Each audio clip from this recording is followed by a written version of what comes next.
Damn it. Where did he go?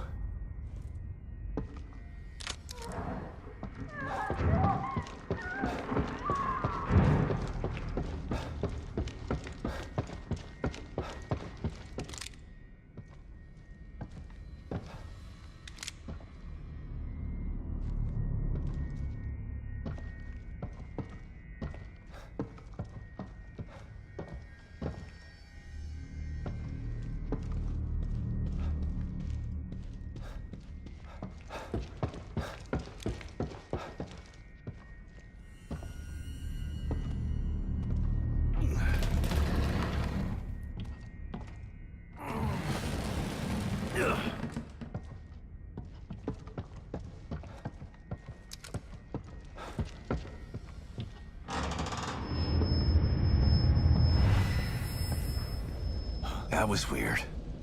Even for this place. O'Neill's safe house is right there. Might as well give him the bad news about his entourage face to face.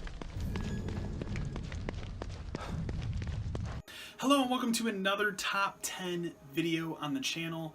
This is number 6 on my counting down my 2017 favorite games of the year, and this game is the other survival horror game of the year that I thought was just a little bit better than Resident Evil 7, and that is The Evil Within 2. Now the reason Evil Within 2 beats out Resident Evil 7 is simple. It was more of what I was looking for in the Resident Evil sequel that I just didn't get in that game. I got in Evil Within 2. Now I went into Evil Within 2 with the lowest of expectations because I really dislike the original game. However, because horror is my favorite genre across all entertainment mediums, I usually pretty much buy every horror game and hope for the best. And Resident Evil 7 let me down in some respects. Evil Within 2 really didn't. This game marries some of my favorite tropes in horror in the last couple of years and takes elements of Twin Peaks, it takes elements of the Hannibal Lecter TV show from a couple of years ago, and it combines them together into an excellent survival horror experience. Once again, yes, you play as Detective Sebastian Castellanos. However, the story is much more simpler, more focused, more defined here than it was in the original game. And I feel from that standpoint, you don't even have to play the original Evil Within to have a good time with the Evil Within 2. And this is a lengthier survival horror game. It took me about 15-16 hours to get through the story on medium difficulty, and I thought that was more than fine for me. So I think the gameplay of it is perfect. There's enough puzzle solving. There's enough of the Resident Evil 4/5 control scheme for me to be very, very happy. And I also enjoyed a lot of the creep factor with this game and some of the side missions. Also, this game has a kind of open world nature to it, but it's not fully open world. However, there is a giant town you can explore that kind of brings in elements of Twin Peaks, but also Silent Hill. And I really, really appreciated that in this game. So number 6 on this list is going to be Evil Within 2. I highly recommend it. I recommend it over Resident Evil 7 as the true definitive best survival horror experience in 2017. Outlander, I suppose you wish to speak? Aurea knows about this, Damon. Where would I talk to her? She does a shaman's work. That is not for the eyes and ears of others. Certainly not Outlanders.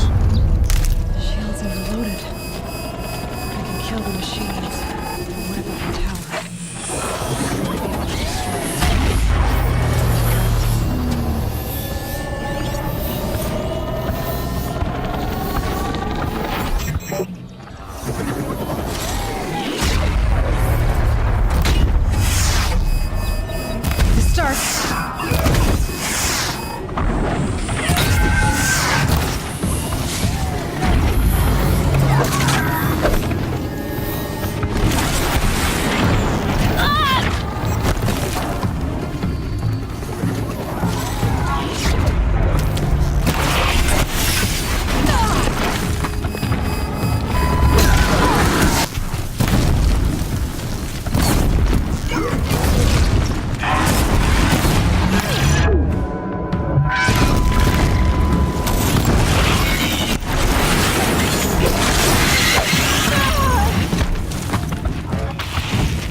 hope you've been enjoying these videos. We're at number 5 on my list, and number 5 on my list is a game that I was really excited about it, and I called it in my review. I think this was one of the last written reviews I did for the fan side of GiantBomb.com before I started this channel, so I never got to do a video review of this game on my channel. This is one of the few games on the channel that doesn't have a video review, unfortunately, and that game is Horizon Zero Dawn for PlayStation 4. Now, in my written review, I called Horizon Zero Dawn the most important game of this console generation, and I fully still stand behind that statement.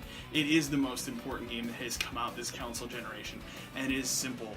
This is a new franchise, a new IP, and it proves that you can make a new big budget AAA game and have it work and have it be successful. And that's been the big question throughout this entire console generation. This generation started, we got nothing but remasters and sequels to games from last generation. We didn't get a lot of original ideas. You know, the Xbox 360 and PS3 generation showed us a level of creativity and innovation that we hadn't seen in video games since arguably the Super Nintendo era. At least I'll argue that. Other people will probably be upset about that statement, but I stand by it.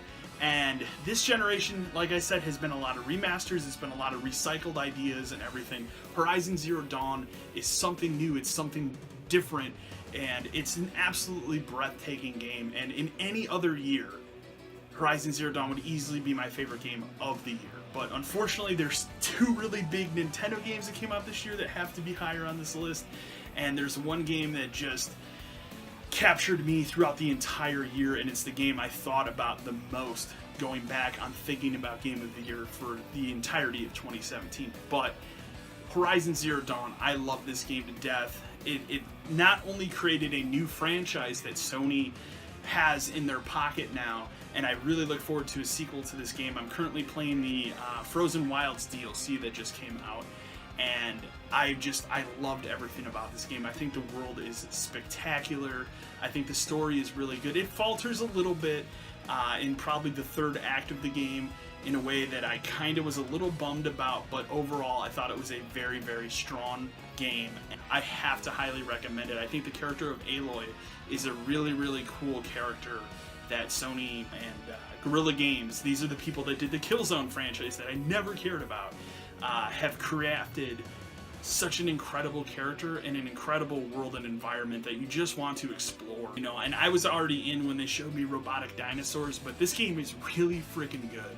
I highly recommend it. Horizon Zero Dawn, it's one of the best games of 2017. If you have a PlayStation 4 and you haven't played this game, you can get this game pretty much now down to $20, and I think it is absolutely worth that price. I would have, you know, I paid triple that when it came out, so I love this game. Number 5 on my list, Horizon Zero Dawn. Play it. Highly recommend it. Anyways, guys, remember to like, share, and subscribe to the channel, and as always, until next time.